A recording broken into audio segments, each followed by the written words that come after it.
Magandang araw mga ka-faith friends. This is Sarah Garcia, your gospel sharer for today.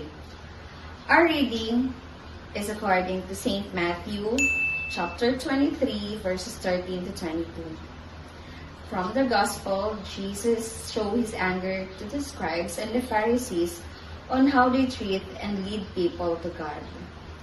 Mula sa ating pagbasa, tayong mga tagapagbahagi ng salita ng Diyos ay ang siyang dapat na aakay sa mga tao tungo sa Kanya. The gospel serves as a reminder to those people, like the scribes and the Pharisees, not to use their position to judge and take advantage of the weak and the poor. Jesus came down from heaven to open the way for us to enter His kingdom, kaya wag po natin yung ipagdamot sa kanila. Pagnilayan po natin ito. Do we serve as a light in their path, or do we misguide them to the right path? Huwag tayong mag-set ng sarili nating rules, but instead, let's follow God's way to enter His kingdom.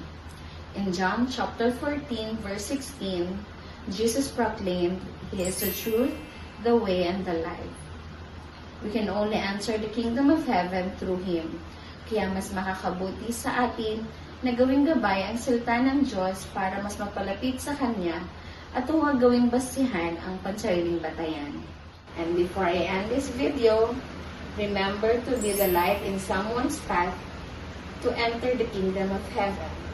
Don't forget to like, share, and subscribe to our YouTube channel or download the app Facebook PH or register at www.facebook.ph.